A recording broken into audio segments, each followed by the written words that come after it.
Previous video था उसके अंदर हमने अपना सॉल्यूशन चैप्टर स्टार्ट कर दिया था। सॉल्यूशन चैप्टर के अंदर हम अभी क्या देख रहे थे कि हम कुछ टर्म्स को यहाँ पे डिफाइन कर रहे थे। जैसे हम अभी देख रहे थे wait by weight percent first term को देखा था। उससे पहले बेसिकली हमने अपना इलेक्ट्रोकेमिस्ट्री के कुछ क्वेश्चन हमने देखा था, न्यूमेरिकल वाला पार्ट जो हमारा मिसिंग था, एंड मैंने कुछ क्वेश्चन को होमवर्क दिया था। उसके बाद हमने सॉल्यूशन चैप्टर को स्टार्ट किया। सॉल्यूशन चैप्टर को स्टार्ट किया सबसे पहले हमने देखा बेसिक सा डेफिनेशन की सॉल्यूशन का डेफिनेशन क्या होता है। तो सॉल्यूशन का डेफिनेशन क्या होता है, सॉल्यूशन होमोजेनियस मिक्सचर टू और मोर सब्सटेंस। सॉल्यूशन कैसा होता है, होमोजेनियस मिक्सचर होता है, मींस दो और मोर सब्सटेंस को अगर तुम मिला दोगे तो सिंपली दो तो मिनिमम होना चाहिए अगर मेरे को सॉल्यूशन बनना है। यार एक चीज का तो सॉल्यूशन कभी बनेगा नहीं, दो चीज तो चाहिए मुझे मिनिमम, तो तब जाके क्या होगा सॉल्यूशन बनेगा। तो वही यहाँ पे होता है सॉल्यूशन क्या होता है, दो चीजों का बेसिकली क्या होता है मिक्सचर होता है। और होमोजेनियस वर्ड का मतलब यहाँ पे जो भी मेरे पास यहाँ पे आपस में जो भी मेरे पास यहाँ पे कंपाउंड से फिर एलिमेंट जो भी मिल रहा होगा सॉल्यूशन वो कैसा होगा यूनिफॉर्म होगा, हर एक जगह यूनिफॉर्म होगा। देन हमने देखा था कि उसके बाद हमने देखा था कि कुछ टर्म्स होते हैं, कंसंट्रेशन टर्म्स होते हैं बेसिकली, जो बेसिकली एक और बात हम यहाँ पे जो भी पढ़ने वाले हैं वो सारे बाइनरी सॉल्यूशन पढ़ेंगे। बाइनरी सॉल्यूशन मतलब सिर्फ और सिर्फ दो आपस में क्या होगा, दो कंपोनेंट आपस में क्या होगा बेसिकली आपस में आके मिक्स हो रहा है। दो से ज़्यादा बेसिकली हम यहाँ पे स्टडी नहीं करेंगे। मान लो 4 5 6 7 अगर आपस में कंपोनेंट्स आके अगर मिक्स कराओ, इन दैट केस हमें यहाँ पे स्टडी नहीं करना, ये पॉइंट करें। फिर हमने देखा था सॉल्यूट एंड सॉल्वेंट को पहचानने का तरीका, जो स्मॉलर अमाउंट में होता है उसे बोलते हैं सॉल्यूट, एंड जो लार्जर अमाउंट में बेसिकली होता है उसे बोलते हैं सॉल्वेंट। फिर दूसरा तरीका हमने ये देखा था सॉल्यूट सॉल्वेंट को पहचानने का कि बेसिकली जो भी मेरे पास, जैसे मैंने कि कोई भी दो कंपोनेंट को मिक्स करो तो जिसका जो भी मिक्स करने का जो भी मेरे पास फाइनल स्टेट बनेगा वो जिस भी स्टेट में होगा ना, वो जैसे मान लो सॉलिड है और लिक्विड है, इन दोनों को जब मैं मिक्स करूँगा तो फाइनली जो मेरे पास सॉल्यूशन बना वो क्या सॉलिड का बना। तो अब मैं देखूंगा कि जो मैंने सॉलिड और लिक्विड दोनों में जो दो कंपोनेंट है उसमें सॉलिड कौन है, तो जो भी मेरे पास सॉलिड वाला पोर्शन होगा वो क्या होगा मेरे पास सॉल्वेंट कहलाएगा। मींस सॉल्यूशन जैसे फाइनल सॉल्यूशन जो बना, फाइनल सॉल्यूशन का जो भी फिजिकल स्टेट होगा वो डायरेक्टली डिपेंड करे बताएगा हमें कि जो भी पिछले जो कंपोनेंट को तुम सिंपली ऐड करो उसका उसके जैसा जो भी सेम कंपोनेंट है वो क्या होगा सॉल्वेंट होगा, और बाकी जो रेस्ट बचे क्या होगा सॉल्यूट होगा। उसके बाद हमें यहाँ पे जब दो चीज़ों को अगर मैं यहाँ पे मिक्स कर रहा था इन दैट केस क्या होता है बहुत सारे कंसंट्रेशन हमारे पास टर्म्स हो रहे थे। दो चीज़ों के बहुत जितने भी चीज़ों को मिक्स करोगे तो क्या होगा बहुत सारे कंसंट्रेशन टर्म्स होते हैं, वो यहाँ पे हमें एक एक करके पढ़ना है। तो कंसंट्रेशन टर्म को हमने दो पार्ट में क्लासीफाई किया। एक तो हमारे पास वॉल्यूम रिलेटेड टर्म्स होते हैं, means volume related terms basically उसे वो बोला जाता है जो क्या होता है टेम्परेचर पर डिपेंड करते हैं। मींस अगर मैं टेम्परेचर को इंक्रीज करूँगा टेम्परेचर की वजह से क्या उसके अंदर कुछ चेंजेस मेरे पास अकर कर रहा है। जैसे अगर मैं टेम्परेचर को इंक्रीज करूँगा तो उसके अंदर कुछ चेंजेस होगा, टेम्परेचर को अगर मैं डिक्रीज करूँगा उसके अंदर कुछ चेंजेस होगा। सेम एज इट इज मेरे पास मास रिलेटेड टर्म्स होता है। मास रिलेटेड टर्म्स ऐसे टर्म्स होते हैं जिसके अंदर बेसिकली क्या होता है कि टेम्परेचर इंक्रीज करो या फिर डिक्रीज करो उसके पास कोई भी क्या होता है इफेक्ट नहीं पड़ता है। वॉल्यूम रिलेटेड टर्म्स में जैसे वॉल्यूम बाय वॉल्यूम परसेंट हो गया, वेट बाय वॉल्यूम परसेंट हो गया, मोलारिटी हो गया, नॉर्मलिटी हो गया। मास रिलेटेड टर्म्स में जैसे आ गया वेट बाय वेट परसेंट हो गया, मोल फ्रैक्शन हो गया, मोलारिटी हो गया, पार्ट्स पर मिले, ये सारे कुछ टर्म्स होते हैं जो हमारे यहाँ पे देखना है। तो एक एक करके सारे टर्म्स का हमें डिटेल में यहाँ पे पढ़ना। तो सबसे पहला जो हमने टर्म उठाता है जिसका नाम था वेट बाय वेट परसेंट। तो weight by weight percent basically होता क्या है कि कितना मेरे पास वेट, मीन्स मान लो 10 ग्राम 5 ग्राम 8 ग्राम कितना मेरे पास एक 100 ग्राम सॉल्यूशन के अंदर प्रेजेंट है वो हमें क्या होता है वेट बाय वेट परसेंट बोलता है। निकालते कैसे, मास of solute divide by mass of solution into 100। मतलब कि वेट बाय वेट परसेंट का फॉर्मूला क्या होता है, मास ऑफ सॉल्यूट, जो भी सॉल्यूट होगा मेरे पास उसका mass divide by mass of solution, उस टोटल जो भी सॉल्यूशन है उसका मास मल्टीप्लाई बाय 100 करूंगा तो वहां से मुझे वेट बाय वेट परसेंट मिल जाएगा। अब इसको रियलिटी में बेसिकली इसका जो एग्जांपल है, अब हम यहाँ पे एग्जांपल देते हैं इस फॉर्मूले को कैसे हम यूज करेंगे एग्जांपल के तौर पे। बस सबके एक दो एग्जांपल देखो जिससे क्या जाए क्लियरिटी मतलब क्लियर होते चले। ये सारी चीजें देखो रिवाइज अगर पढ़ोगे 11th में स्टार्टिंग में फर्स्ट चैप्टर मोल कंसेप्ट तो थोड़ा सा ये चीजें वापस से रिकॉल आ रहा होगा। तो देखते हैं मैं इस पर एक एग्जाम्पल देता हूँ। जैसे 10 ग्राम लेटे से क्या लूँ ग्लूकोज लो या फिर सुक्रोकोज, चलो सुक्रोकोज लेते हैं, कोई कंपाउंड है लेटे से 10 gram sucrose is dissolve in 100 gram of water, find weight by weight percent. ये हमारा बेसिकली क्वेश्चन है। हमें यहाँ पे बोला जा रहा है 10 gram sucrose is dissolve in 100 gram of water, find weight by weight percent. अब मुझे वेट बाय वेट परसेंट अगर मुझे निकालना है, वेट बाय वेट परसेंट अगर मुझे कभी भी निकालना तो फॉर्मूला क्या होता है, मास of solute divide by mass of solution multiply by 100। अब यार यहाँ पे सॉल्यूट कौन है सॉल्वेंट कौन सा है, तो यहाँ पे जो देखो यहाँ पे 10 ग्राम क्या हो रहा है मैं सुक्रोकोज को ले रहा हूँ और क्या कर रहा हूँ मैं वाटर के अंदर जाके क्या कर रहा हूँ मिक्स कर रहा हूँ, मेरे पास कोई वाटर होगा तो यहाँ पे वाटर का अमाउंट कितना है 100 ग्राम। इन दोनों में से ज़्यादा कौन है, सीधे सीधे वाटर जो मेरे पास है वो ज़्यादा है, मीन्स वाटर किसकी तरह बिहेव करेगा सॉल्वेंट की तरह, एंड सुक्रोकोज वो क्या होगा सॉल्यूट की तरह बिहेव करेगा। उसका मास मुझे कितना है 10 ग्राम, लिख दो मास ऑफ सॉल्यूट कितना होगा 10 लिख दिया। अब मास ऑफ सॉल्यूशन बेसिकली क्या होगा, ये देखो यही पे यहाँ पे बहुत कंफ्यूजन होता है। मास ऑफ सॉल्यूशन बेसिकली क्या होता है, जब ये 10 ग्राम सुक्रोकोज को तुम सॉल्यूशन के अंदर मिलाओगे तो पहले से तो 100 ग्राम था ही था, लेकिन जब 10 ग्राम सुक्रोकोज मिल जाएगा तो इस सॉल्यूशन का टोटल मास कितना होगा 110 हो जाएगा। तो वही हमें यहाँ पे लिखना है। तो मास ऑफ सॉल्यूशन कितना 110 मल्टीप्लाई बाय 100, इसको सॉल्व करोगे 1 0 से 1 0 निपट गया, ये हो गया 100 डिवाइड बाय 11 11 जा कितना होता है 99.09%। ये basically weight by weight percent आ गया। कुछ किया मैंने एकदम सिंपल। देखो हमें करना क्या है, पहले तो अगर मुझे कभी भी मुझे wait by weight percent find out करना है तो सबसे पहला मेरा मतलब कि सबसे पहला जो मुझे रोल करना है कि मुझे सबसे पहले मास और सॉल्यूट निकालना है। सॉल्यूट का मास हमें क्वेश्चन में ऑलरेडी गिवन है, मुझे ये पहचाना है कि सॉल्यूट और सॉल्वेंट करें। तो मुझे यहाँ पे साफ साफ पता चला 10 gram sucrose is dissolve in 100 gram of water. मतलब ये 10 ग्राम सुक्रोकोज को अगर मैं 100 ग्राम वाटर के अंदर डिजॉल्व करूँ तो यहाँ पे ज़्यादा कौन है, 10 ग्राम सुक्रोकोज ज़्यादा है फिर 100 ग्राम वाटर ज़्यादा है। तो मुझे यहाँ पे साफ साफ दिख रहा है 10 ग्राम सुगरकोज को जैसे मैं यहाँ पे वाटर के अंदर मिलाऊंगा तो इसके टोटल जैसे देखो पहले तो बेचारा ये एक संग देखो यहाँ पे ग्लास था, इसके अंदर बेसिकली क्या 100 ग्राम बेसिकली मेरे पास वाटर था, ठीक है वाटर था। अब तुमने बाहर से 10 ग्राम बेसिकली क्या किया सुगरकोज को यहाँ पे मिला दिया तो इसके अंदर फाइनली कितना बचा 100 प्लस 10 कितना 110। तो मास और सॉल्यूशन बेसिकली हमें कभी भी लिखना हो तो हमेशा देखना टोटल जो मेरे पास सॉल्यूशन का जो मास होगा वो हमें लिखना है। इसको सॉल्व करोगे तो 9.09% आ गया। ऐसे ही बहुत सारे क्वेश्चन दे सकता हूँ। फॉर एग्जाम्पल मैं इतना अगर ये एकदम लल्लू सा टॉपिक होता है, इस पर ज़्यादा क्वेश्चन कराने से कोई मतलब नहीं है। ये एक तरीके से हमारा बेस है। इस सारे टर्म्स को मैं इसलिए कराऊँ ताकि अगर मुझे यहाँ पे सिर्फ 3 टर्म्स को कराना था, एक तो मोलैरिटी, एक नॉर्मलिटी और एक मोलैलिटी और एक मोल फ्रैक्शन, बस ये 4 टर्म्स को करा के नहीं पड़ जाता। लेकिन मैं सारे टर्म्स इसलिए कराऊँ ताकि सब कुछ यहाँ पे क्लियर हो जाए। तो देखो यहाँ पे वेट बाय वेट परसेंट के क्वेश्चन है सॉल्व कर सकते। जैसे यहाँ पे एक और क्वेश्चन दे दे, मान लो कि लेट अस से बोल देगा 40 gram of glucose is dissolve in latest से उसने दे दिया 40 gram of glucose is dissolve in latest से 100 ग्राम ऑफ वाटर। हमसे बोला जा रहा है find weight by weight percent. हमसे पूछा जा रहा है वेट बाय वेट परसेंट बताओ कितना। वीडियो को पॉज करो फटाफट, 30 सेकंड के अंदर सॉल्यूशन बताओ इसका फटाफट ऐस कोई कैश करके सॉल्व कर लिया। एकदम सिंपल ऐसा क्वेश्चन था यार। वेट बाय वेट परसेंट का मुझे निकालना है, वेट बाय वेट परसेंट का मुझे निकालना है। फॉर्मूला क्या होता है मेरे पास, mass of solute divide by mass of. So देखो फॉर्मूला में इसलिए मैं बार बार लिख रहा हूँ ताकि याद होते चले तुम्हें, ठीक है, इनटू 100। अब यार यहाँ पे देखो तुम्हें बोला कि 40 ग्राम तुम्हारे पास क्या ग्लूकोज है, उसको तुम बेसिकली क्या करो 100 ग्राम के अंदर बेसिकली 100 ग्राम ऑफ वाटर के अंदर मिक्स करो। तो यहाँ पे ग्लूकोज ये रहा एंड तुम्हारे पास ये रहा वाटर। अब इन दोनों में से लार्जर कौन है, सीधी सी बात बताए वाटर मेरे पास लार्जर है। तो वाटर किसकी तरह बिहेव करेगा, सॉल्वेंट की तरह, एंड जो ग्लूकोज हो क्या होगा सॉल्यूट की तरह बिहेव करेगा। तो सॉल्यूट का मुझे मास कितना है कि मैंने 40 लिख दो, मास ऑफ सॉल्यूशन। अब तुम जैसे ही ग्लूकोज को इस सॉल्यूशन के अंदर मिलाओगे तो पहले से तो 100 ग्राम वाटर था ही प्लस 40 ग्राम और बेसिकली ग्लूकोज मिल जाएगा। तो टोटल कितना हो गया 140। तो सिंपली यहाँ पे लिख दो 140 इंटू 100, सॉल्व कर दो इसको, 1 0 से 1 0 निपट गया। ये कितना हो गया मेरे पास 40 इंटू 10 हो गया 400 डिवाइड बाय 14 कर इसको सॉल्व कर दो। तो बेसिकली ये आ गया क्या बेसिकली तो 9.145 ये कितना होता है 75 फोर द बेसिकली 28 ओहो 14 अरे यार क्या हो रहा है 570 होता है ना बेसिकली। तो 9.5 ऐसे कुछ आएगा 9.5% बेसिकली आ गया हमारे पास। क्या होगा वेट बाय वेट परसेंट। तो ये एक तो बच्चों जैसे क्वेश्चन था, डायरेक्टली फॉर्मुला देख के हमें यहाँ पे अप्लाई करना है, बस कुछ नहीं करना है हमें, सॉलिड और सॉल्वेंट को पहचाना है। लेकिन याद रखना मास ऑफ सॉल्यूशन जैसे मैं यहाँ पे नीचे लिखूँ तो हमेशा मुझे टोटल मास लिखना है। सॉल्यूशन के अंदर टोटल मास जितना होगा ना वो यहाँ पे मुझे काउंट आउट करना है। ऐसा मत कर देना कभी भी कि 40 लिखा नीचे तुम सिंपली 100 लिख के सॉल्व, नहीं, हमेशा मुझे नीचे क्या लिखना है कि टोटल जो सॉल्यूशन के अंदर जितना मेरे पास मास प्रेजेंट होगा ना वो हमेशा मुझे यहाँ पे लिखना होता है। ये पॉइंट कर रहे हैं। अब चलते हैं इस पर नेक्स्ट क्वेश्चन। इस पर एक नेक्स्ट डिफरेंट टाइप का क्वेश्चन मेरे पास होता है। नेक्स्ट क्वेश्चन है ये 10 ग्राम NaCl is present in 10 gram NaCl is present in let us say 100 ml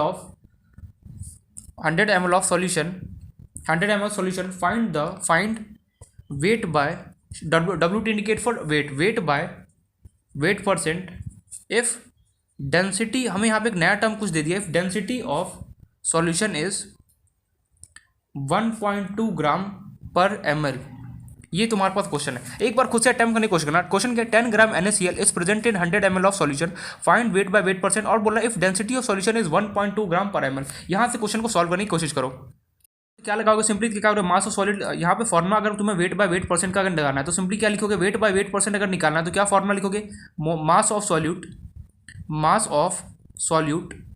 divide by mass of solution multiply by 100। तो यहाँ पे सॉल्यूट करो, देखो 10 ग्राम NaCl को तुम सिंपली क्या कर रहे हो 10 ग्राम NaCl को लिया और तुमने सिंपली 100 ml कोई सॉल्यूशन उसके अंदर तुम मिक्स कर रहे हो। तो यहाँ पे जो NaCl है 10 ग्राम NaCl जो बेसिकली वो सॉल्यूट की तरह बिहेव करा होगा एंड जो सॉल्यूशन होगा बेसिकली 100 वो सॉल्वेंट की तरह बिहेव करेगा। तो मास ऑफ सॉल्यूट कितना है 10। अब मास ऑफ सॉल्यूशन जैसे ही तुम 10 ml को 100 की तरह मिलाओगे तो कितना टोटल मास 110। यहाँ पे क्या 110 लिखोगे मल्टीप्लाई बाय क्या कर दोगे 100 कर दोगे और जो भी आंसर आएगा तुम बोलो कि वेट बाय वेट परसेंट। लेकिन ये टोटली मेरे पास क्या रॉन्ग है। ये क्यों रॉन्ग है यहाँ पे, क्योंकि यहाँ पे मेरे पास देखो 110, तो अब बोले यार यहाँ पे रॉन्ग क्या है, मैंने यहाँ पे मास ऑफ सॉल्यूट से लिया। मास ऑफ सॉल्यूशन बेसिकली क्या होता है, टोटल सॉल्यूशन जो इसके अंदर मिलाऊंगा वो, जैसे पहले 10 था अब 100 मिला दूंगा तो 10 + 100 बेसिकली करूँ तो कितना 110 आएगा। मैंने बिल्कुल सही। यहाँ पे मिस्टेक क्या है, मैंने बोला मिस्टेक तेरे पास कुछ नहीं किया, तूने यहाँ पे ये क्वेश्चन ये नहीं देखा कि तेरे पास एक extra information given, density of solution is 1.2, तेरे पास इस सॉल्यूशन का डेंसिटी यहाँ पे गिवन है। डेंसिटी तो अगर दे दिया तो, लेकिन तो डेंसिटी अगर तुम्हें सॉल्यूशन का दे तो यहाँ पे हमारे पास वो भी डेंसिटी वाला पोर्शन भी यहाँ पे ऐड होगा। कैसे देखो इसको कैसे सॉल्व करेंगे, थोड़ा सा नया क्वेश्चन तुम्हारे लिए, तो ध्यान से देखो। डेंसिटी, सबसे पहले तो मैं डेंसिटी के बारे में बात करूंगा थोड़ा सा।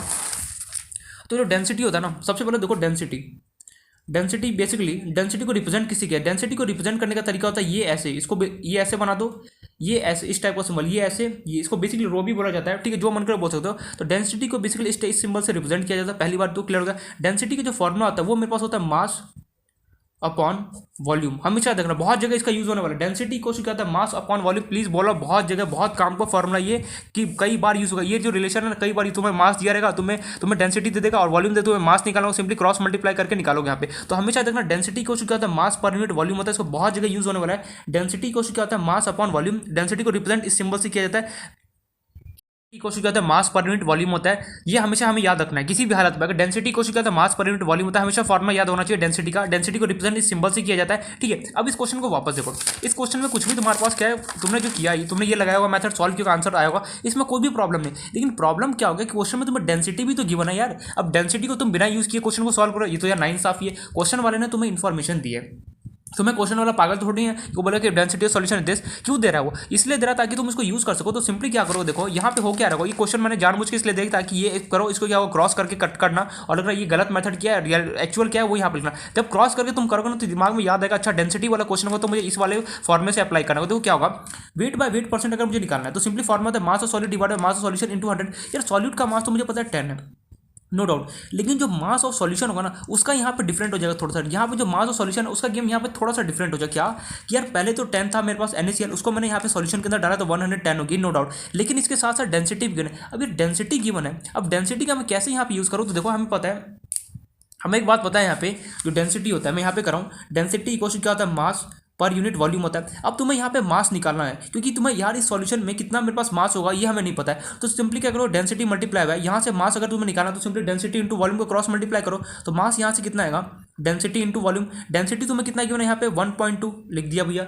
मास तुम्हें यहाँ पे कितना गिवन है, वॉल्यूम तुम्हें यहाँ पे कितना गिवन है 100 ml लिख दो यहाँ पे 100, और सॉरी डेंसिटी का यहाँ पे ऐसा ही नोट लिखना भूलिए, यहाँ पे ग्राम पर मतलब ml मतलब डिवाइड बाय नीचे, एंड यहाँ पे 100 हमें क्या गिवन, ml गिवन है। तो ml ने ml को उड़ा दिया, तो सिंपली मेरे पास 1.2 इंटू 100 करोगे तो बेसिकली कितना आएगा 120 आ जाएगा। तो यहाँ पे मास तुम्हारे पास कितना निकल गया 120, मतलब मास ऑफ सॉल्यूशन जो आएगा मेरे पास वो कितना आएगा 120। यहाँ पे लिखोगे मल्टीप्लाई बाय क्या करोगे 100 वही सॉल्व करोगे, तो यहाँ से जीरो ने जीरो को निपटा दिया। 10 इंटू 10 कितना हो गया 100, 100 डिवाइड बाय 12 अगर मैं करूँ सिंपली तो ये हो गया अप्रॉक्सीमेटली 12 8 कितना होता है 96, 100 में से 96 चलेगा 0, मतलब कि चलो मैं कर ही देता हूँ, 100 डिवाइड बाय 12 करोगे तो 12 8 कितना होता है 96, 10 में से 6 या 4 0 पॉइंट लगाए यहाँ पे 0, 12 3 कितना होता है 36 लिखा, 10 में से 12 में से 6 10 में 6 4, तो 12 5 कितना होता है 12 12 12 24 12 से 36 12 तो 36 मीन्स 8.33 आएगा। Means wait by weight percent कितना निकल गया 8.33%। तो हमेशा देखना कभी गलती मत करा, अगर कभी भी डेंसिटी गिवन हो तो डायरेक्टली यहाँ पे ये 110 मत लिख देना। डेंसिटी अगर कभी भी गिवन हो यहाँ से क्या करो, डेंसिटी का formula mass per unit mass upon volume करके मैं सिंपली करूँगा।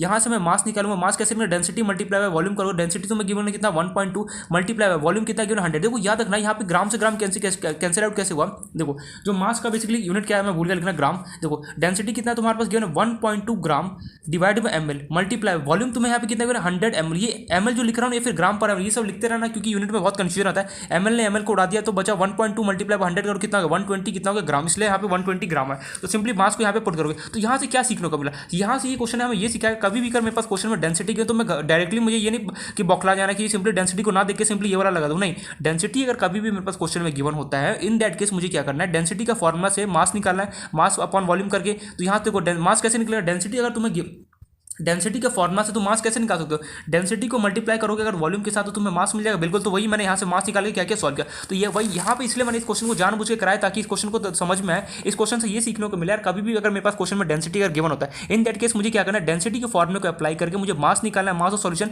एंड सिंपली मैं क्या करूँगा यहाँ पे पुट करूँगा फिर आएगा। डायरेक्टली मुझे बौखला नहीं जाना कि 10 ग्राम मेरे पास NaCl था इसको मिला दिया तो 110 हो गया। ये कब, जब तक डेंसिटी क्वेश्चन में नहीं गिरो तब तक तो मैं वही अपना पुराना वाला फंडा लगाऊंगा जो हम कर रहे हैं। लेकिन डेंसिटी अगर मेरे पास क्वेश्चन में गिवन होगा इन दैट केस मुझे मुझे क्या लगना है, density equals to mass upon volume. भूलना मत, ये बहुत काम का फॉर्मूला है, कई जगह इसको यूज होने वाला है। तो यहाँ पे बेसिकली हमने वेट बाय वेट परसेंट को पूरा डिटेल में अच्छे से देख लिया, हमने डिटेल में देख लिया क्या फॉर्मुला होता है, कैसे उसको अप्लाई करना होता है, उसके फॉर्मुला का डेंसिटी क्यों इन दैट केस क्या होता है। देखो इस पर मैं ज्यादा क्वेश्चन नहीं कर रहा हूँ क्योंकि हमारे उतना ज्यादा काम का है नहीं, बस हमें एक बार नॉलेज होना चाहिए वेट बाय वेट परसेंट का। एक और अगर मान लो इस पर क्वेश्चन दे दूँ, अगर ऐसे नॉर्मल दे दूँ, लेटेस्ट से अगर बोलते हो कि वेट बाय वेट परसेंट एक और क्वेश्चन हो जाए, तो लेटेस्ट से दे दो, मान लो कि 50 ग्राम ग्लूकोज लिया तुमने, 50 ग्राम ग्लूकोज को सिंपली क्या कि डिजोल्व कर दिया किसके अंदर, ऐसे ही अपने मन से बनाना क्वेश्चन समझाने की। 50 gram glucose dissolve in latest से 100 ग्राम, या फिर कितना भी सॉल्यूशन 100 ग्राम सॉल्यूशन ले लो, 100 ग्राम ऑफ 100 ml लेना चाहिए, फिर ग्राम लूँ, चलो 100 ml ले लेते हैं, 100 ml ऑफ सॉल्यूशन, ठीक है। Find weight by weight percent, and तुम्हें यहाँ पे लेटेस्ट से गिवन है if density of solution is latest से कितना दूँ, चलो 2 पॉइंट तो बहुत ज़्यादा हो जाएगा, लेटेस्ट से चलो 1.1 ले लेते हैं, 1.1 ग्राम पर ml। सॉल्व दिस क्वेश्चन, ये बस अपने मन से भी क्वेश्चन बनाए, डेटा अगर वैल्यू इधर उधर आ रहा हो तो उसे डरना मत, ठीक है। तो ये क्वेश्चन क्या बोला, 50 ग्राम ग्लूकोज है, मेरे पास 50 ग्राम ग्लूकोज है, उसको बेसिकली लिया मैंने, नहीं यहाँ पे 50 ग्राम में, ठीक है चलो 50 ग्राम बेसिकली मेरे पास ग्लूकोज है, उसको सिंपली लिया मैंने और क्या किया मैंने 100 ml सॉल्यूशन के अंदर उसको मिला दिया। तो सिंपली मेरा वेट बाय वेट परसेंट निकाला है। तो वेट बाय वेट परसेंट का फॉर्मूला बेसिकली क्या होता है मेरे पास, mass of solute divide by mass of solution, ये सॉल्यूट है, ठीक है, solute divide by mass of solution multiply by 100। तो मास ऑफ सॉल्यूट, तुम सॉल्यूट कौन जो कम अमाउंट में कौन ग्लूकोज तो लिख दिया तुमने 50। अब बारी है मास ऑफ सॉल्यूशन लिखना। मास ऑफ सॉल्यूशन लिखने से पहले मैं एक बार एकदम अपने आप को सावधान कर लूंगा। मैंने पूछा क्या यहाँ पे कई क्वेश्चन में डेंसिटी वाला कुछ टर्म तो नहीं है, मैंने बोला हाँ यार क्वेश्चन में साफ साफ बोला कि density of solution is this, मतलब डेंसिटी अगर गिवन है तब तो मास कैसे निकालूंगा। तो डेंसिटी की हेल्प लेके मैं यहाँ से मास ऑफ सॉल्यूशन निकालूंगा। डेंसिटी कुछ कितना होता है, मास अपॉन वॉल्यूम होता है, बिल्कुल सही। तो डेंसिटी मुझे यहाँ पे गिवन है, मुझे मास निकाला, तो इसको मैंने क्रॉस मल्टीप्लाई करूंगा, तो मास इक्वल टू कितना होगा, density multiply by volume. Density तुम्हें कितना गिवन है 1.1 ग्राम पर ml, वॉल्यूम तुम्हें कितना गिवन है 100 ग्राम, इसने ग्राम से सॉरी 100 ml ने ml को उड़ा दिया। 1.1 को अगर तुम सिंपली 100 से मल्टीप्लाई करोगे, 100 से मल्टीप्लाई ये कितना हो गया मेरे पास 110 आ गया। तो यहाँ से मास और सॉल्यूशन कितना निकल गया मेरे पास 110, मल्टीप्लाई कर दो 100 से। देखो आई नो कि यहाँ पे 150 आना चाहिए, मैंने डेटा ऐसे लिया, ऐसे फालतू का डेटा लिया मैंने समझाने के लिए क्वेश्चन को। तो जो भी आंसर है क्या होगा, वेट बाय वेट तुम्हारे पास परसेंट होगा। आई नो कि ये क्वेश्चन का थोड़ा सा अजीब लैंग्वेज हो, क्योंकि यहाँ पे 150 आना चाहिए था, ठीक है। 100 में अगर 100 प्लस 50 करोगे तो 150 होना चाहिए, लेकिन ये 150 से बेसिकली और कम हो गया। क्यों कम हो गया, क्योंकि मैंने डेटा थोड़ा सा अजीब लिया, मुझे यहाँ पे डेंसिटी ज़्यादा लेना चाहिए, 1.1 ना लेके मुझे डेंसिटी यहाँ पे 2.4 2.5 ऐसे कुछ लेना चाहिए था। एनीवेज बस मैं यहाँ पे ये बताना चाहता हूँ, अगर कभी भी ये क्वेश्चन आई नो प्रॉपर नहीं बट समझाने के लिए समझ सकते हो ना, और कभी भी डेंसिटी अगर मेरे पास क्वेश्चन में गिवन हो, इन दैट केस मुझे क्या करना है, हमेशा डेंसिटी से मुझे क्या निकालना, मास निकालना। कैसे निकालोगे, डेंसिटी इंटू वॉल्यूम करोगे तो क्या होगा, तुम्हारे पास मास आएगा। तो ये फॉर्मुला को हमेशा देखना, डेंसिटी को क्या होता है, मास पर यूनिट वॉल्यूम होता है। वेट बाय वेट परसेंट हमारे पास क्या होता है, मैंने अच्छे से यहाँ पे बता दिया, आई होप तो समझ में आ गया होगा। अब चलते हैं हमारे पास जो नेक्स्ट टर्म है उसकी तरफ हम बढ़ते हैं। अब उसका नाम है वॉल्यूम बाय, शॉर्ट फॉर्म लिख दो, चलो पूरा लिख देता हूँ, वॉल्यूम बाय वॉल्यूम परसेंट। इतना ज़्यादा इंपॉर्टेंट नहीं, बस इसको देख लो, बस फॉर्मुला पता होना चाहिए, वॉल्यूम बाय वॉल्यूम परसेंट। इसको शॉर्ट फॉर्म में ऐसे भी लिखते हैं, वॉल्यूम बाय वॉल्यूम परसेंट, ठीक है। इतना ज़्यादा इंपॉर्टेंट नहीं, बहुत यूज़ भी कम होता है। इसका फॉर्मुला क्या होता है हमारे पास, वॉल्यूम बाय वॉल्यूम परसेंट जो होता है उसका फॉर्मुला होता है मेरे पास, वहाँ पे हम मास यूज़ करते हैं, यहाँ पे हम वॉल्यूम करेंगे, volume of solute divide by volume of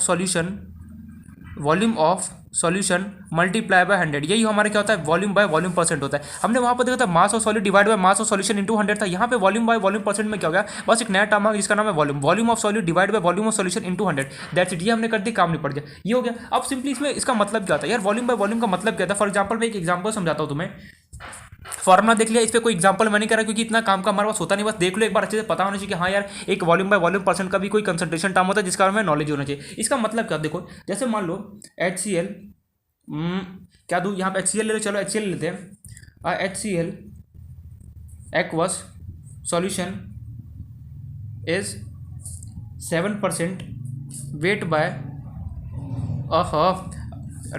HCl aqua solution is 7% volume by volume percent, volume by volume तुम यहाँ पे गिर। इसका मतलब क्या, मान लो तुम्हें कोई ऐसे लैंग्वेज दे दे, ठीक है, हैंडराइटिंग समझ में आ रहा है, HCl एक्वा सॉल्यूशन इज 7% और यहाँ पे गिवन है 7% कैसा, वॉल्यूम बाय वॉल्यूम परसेंट। इसका मतलब क्या, कुछ नहीं, मतलब इसका सीधे ये मतलब है 7 ml HCl जो है ना वो प्रेजेंट है किसके, कितने अंडर 100 ml सॉल्यूशन के अंदर, 7 ml HCl is present in 100 ml of solution. बस इसका मतलब था, जैसे हमने प्रीवियस में देखा था वेट बाय वेट परसेंट में कि जैसे 2 अगर उसका वहाँ पे मतलब था, वहाँ पे NaCl देखा था, क्या मतलब होता है, जैसे 2 ग्राम NH वहाँ पे ग्राम था, यहाँ पे वॉल्यूम है तो वॉल्यूम ml है। देखो तो अपना प्रीवियस देखो, वेट बाय वेट परसेंट देखो क्या था, देखो 5 ग्राम NaCl is present in 100 gram of solution. यहाँ पे क्या मतलब होता है इसका, जैसे HCl aqua solution is 7% volume by volume percent. इसका मतलब क्या है, मेरे पास 7 ml बेसिकली जो 7 ml जो HCl है ना, वो क्या होगा 100 ml सॉल्यूशन के अंदर प्रेजेंट होगा। That's it. हमने वेट बाय वेट परसेंट के अंदर ग्राम देखा था, यहाँ पे बस एक डिफरेंस आ गया किसका, हमारे पास ml का आ गया। क्यों? क्योंकि वॉल्यूम का जो यूनिट होता है क्या होता है, ml में होता है।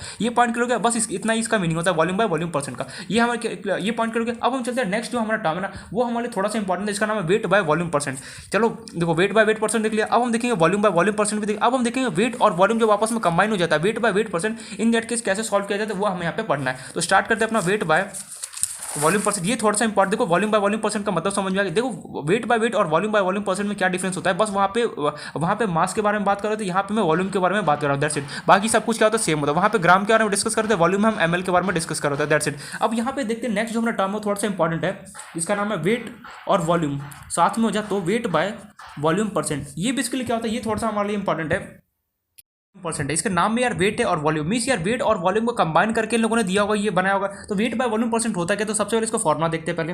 तो वेट बाय वॉल्यूम परसेंट जो होता है उसका फॉर्मुला जो मेरे पास होता है वो होता है मेरे पास मास ऑफ, ऊपर तो हमें मास लेना होता है और नीचे में वॉल्यूम लेना होता है, मास of solute divide by volume of solution. क्या बात है, volume of solution multiply by 100। ये हमें कौन देता है, वेट बाय वॉल्यूम परसेंट हमें देता है। यार क्या लिख दिया तूने, वेट बाय वॉल्यूम परसेंट, ये है क्या यार, समझ नहीं आया। ऊपर तू मास लिख रहा है, नीचे तू वॉल्यूम लिख रहा है, इसका मतलब क्या मुझे कुछ समझ में नहीं आया। मैंने बोला देखो ध्यान से, वेट बाय वॉल्यूम परसेंट का मतलब क्या, वेट और वॉल्यूम को कंबाइन करके तूने वेट बाय वॉल्यूम परसेंट बनाया। मैंने बोला बिल्कुल सी। तो वेट का कुछ अमाउंट लेना पड़ेगा, तूने वेट का क्या, देखो एक अगर मान लो जैसे वेट बाय वॉल्यूम परसेंट है, ठीक है, दो चीज़ों को कंबाइन करके तुम कुछ बना रहे हो। अब तुम किसी एक का लोगे तो उसे गुस्सा आ जाएगा, बोलेगा यार कंबाइन करके तो दोनों का बना रहा है, लेकिन तू नाम ले रहा है बस मेरा ले रहा है, ये तो गलत बात है। तो उसने देखते थे, मान लो कि हमें ग्रुप में प्रोजेक्ट वगैरह दिया जाए, ठीक है। अब किसी बंदे ने क्या किया, पूरा प्रेजेंटेशन बनाया, लेकिन जो उसका क्रेडिट होता है वो जैसे कंपनीज वगैरह होता है ना, क्या होता है रिलेटिव बताता हूँ, जो उसके नीचे जो सब स्टाफ्स होते हैं वो बेसिकली जो मान लो कि कोई सॉफ्टवेयर इंजीनियर जिसने क्या किया, पूरा एक प्रोजेक्ट बनाया, प्रेजेंटेशन बनाया, पूरा रात दिन मेहनत करके। अब उसने क्या किया, जो जिस दिन प्रेजेंट करना था, तो HR ने क्या किया, उससे अपना प्रेजेंटेशन ले लिया जिसने बनाया था। अब वो क्या करता है, वो जाके बेसिकली एक्सप्लेन करता है, मीन्स पूरा क्रेडिट जो बनाया तो भैया नीचे वाले स्टाफ ने, लेकिन पूरा क्रेडिट किसने लिया, HR ने लिया, जो वहाँ पे हेड है। तो ये हेड तो क्रेडिट उसने लिया। अब बेचारी इसको गुस्सा आ गया, उसने बोला यार बनाया मैंने, मेहनत मैंने किया, मेरा कंट्रीब्यूशन वहाँ पे जीरो, ये क्या बात हो गया। इसलिए क्या होता है यहाँ पे, इसलिए यहाँ पे भी वही हुआ कि वेट और वॉल्यूम था, वो दोनों आपस में लड़ रहे थे। बोला कि यार हमें किसी एक का क्रेडिट लेना तो गलत है। उसने बोला कि दोनों का कंट्रीब्यूशन दो। तो दोनों का कंट्रीब्यूशन देने के लिए क्या किया, उसने बोला कि ऊपर तुझे मास ऑफ सॉल्यूट लेना है, नीचे तुझे क्या करना है, जो भी सॉल्यूशन है उसका तुझे वॉल्यूम लेना है। क्या लेना है, मास नहीं वॉल्यूम लेना है। Volume of solution multiply by 100 कर देंगे तो तुझे क्या होगा, वेट बाय वॉल्यूम परसेंट मिल जाएगा। कैसे इसका एग्जाम्पल देखो, एक देखो जो मैं यहाँ पे एग्जांपल लिखता हूँ, जो यहाँ पे मीनिंग बताता है वेट बाय वॉल्यूम परसेंट का मीनिंग क्या होगा, एग्जांपल के थ्रू हम समझते हैं। ये इंपॉर्टेंट है। जैसे मैंने वॉल्यूम बाय वॉल्यूम परसेंट का जो एग्जांपल लिखा ना, ये एग्जांपल ही तुम्हें समझाएगा बेसिकली कि वॉल्यूम बाय वॉल्यूम का एक्चुअल मीनिंग क्या आता है। जैसे मैं वेट बाय वेट परसेंट में जो एग्जांपल दिया था, वही तुम्हें जो नीचे लिखा होता है ना, वही मीनिंग तुम्हें बताता है कि एक्चुअल उसका मीनिंग क्या है। इसलिए जो मैं यहाँ पे एग्जांपल देता हूँ उसको थोड़ा सा ध्यान से एक बार पढ़ना, ताकि समझ में आ गया जो वेट बाय वॉल्यूम परसेंट का रियलिटी में मीनिंग क्या है। तो देखो वेट बाय वॉल्यूम परसेंट का अगर मैं एक एग्जांपल के तौर पर समझाऊँ तो देखो, लेट अस से चलो एक शुगर सॉल्यूशन लेते हैं। अगर शुगर सॉल्यूशन अगर सॉल्यूशन याद है, इलेक्ट्रोलाइट के अंदर हमने पढ़ा था, सब भूल गया। अगर सॉल्यूशन क्या था, वही तो यार जैसे जैसे चैप्टर, उम्मीद करता हूँ कि कुछ भी पीछे का चीज़ नहीं भूल रहोगे, सब कुछ अच्छे से रिवाइज करोगे। अगर सब कुछ भूलते चलेगा तो बहुत ज़्यादा प्रॉब्लम आने वाला है, इसलिए ध्यान से पढ़ो यहाँ पे ध्यान से। शुगर क्या बोल रहा हूँ यार, sugar solution is 3% and later से तुम्हें उससे बोल दिया कि ये wait by volume percent given है। इसको पढ़ के तुम क्या यहाँ से मीनिंग निकाल सकते हो, इसका मीनिंग क्या हो सकता है, जो मैं यहाँ पे लिखाता हूँ लैंग्वेज, इसका मीनिंग क्या है, ये जो तुम पढ़ के इसका मीनिंग क्या निकाल सकते हो। शुगर सॉल्यूशन इज 3%, ठीक है, शुगर सॉल्यूशन है वो 3% है, और कैसा गिवन है, वेट बाय वॉल्यूम परसेंट तुम्हें यहाँ पे गिवन है। इसको देख के तुम मीनिंग क्या निकाल सकते हो, इसको देख के तुम सीधे सीधे बोलोगे 3 ग्राम जो शुगर है ना, 3 gram sugar is present in 100 ml of solution. यार लेकिन यहाँ पे वेट और वॉल्यूम का कॉम्बिनेशन कैसे, देख यहाँ पे तू वेट की बात कर रहा था, ग्राम लगा दिया तूने यहाँ पे, और तुझे वॉल्यूम कैसे नोट किया था, ml। देख वेट और वॉल्यूम दोनों को यहाँ पे कंबाइन करके इक्वेशन लिख रहा है। मतलब कि कोई बोले कि वेट बाय वॉल्यूम परसेंट, इसका मतलब क्या है कि जो भी यहाँ पे परसेंट गिर रहा है, 10%, 7%, 9%, 12%, जो भी होगा, फॉर एग्जाम्पल 12% होता है, क्या होता है 12%, जो भी यहाँ पे गिर 12 gram sugar is present in 100 ml of जो भी सॉल्यूशन होता है उसके अंदर, दैट्स इट। तो ये हमारे क्या होता है, वेट बाय वॉल्यूम परसेंट होता है। तो वेट बाय वॉल्यूम परसेंट सीधे सीधे याद रखना है कि वेट और वॉल्यूम को कंबाइन कर दूंगा ना, तो जाके मेरे पास ये बनता है हमारे पास mass of solid divided volume of solution multiply by 100। कैसे इसको यूज करते हैं, देखो जैसे ये यहाँ पे गिवन है, इसी ने बोला यार वेट बाय वॉल्यूम परसेंट तुझे ये दे दिया, इसका बता मीनिंग क्या होगा। तो मैं मीनिंग बोलूँगा ये कि जो भी यहाँ पे परसेंट होगा, जो भी यहाँ पे परसेंटेज होगा, वो हमें बोला होगा कि जैसे यहाँ पे 15 ग्राम होता तो सिंपली 15% होता, तो मैं क्या बोलता 15 gram sugar 15 gram sugar is present in 100 ml of solution. देखो यहाँ पे वेट भी आ गया और यहाँ पे देखो वॉल्यूम भी आ गया, दोनों का यहाँ पे आ गया कंबाइन। तो इसी तरीके से हमारा वेट बाय वॉल्यूम परसेंट हमें दिया जाता है। अब इसमें हम कुछ न्यूमेरिकल देखें, ये हमारे फॉर्मुला यहाँ पे इंपॉर्टेंट है, याद रखना density equals to what, density equals to mass upon volume, ये याद रखना, ये भी फॉर्मुला यहाँ पे कई जगह यहाँ पे यूज होने वाला है। बाय वॉल्यूम परसेंट थोड़ा सा इंपॉर्टेंट है, कई जगह इसका यूज होता है। लाइट को क्या होगा, एक second, wait by volume percent है, थोड़ा सा इंपॉर्टेंट है हमारे। देखते हैं इसमें क्वेश्चन किस टाइप का आएगा। Density equals to mass upon volume, याद रखना फॉर्मुला बहुत काम का आएगा। तुम्हारे पास क्वेश्चन है शुगर सॉल्यूशन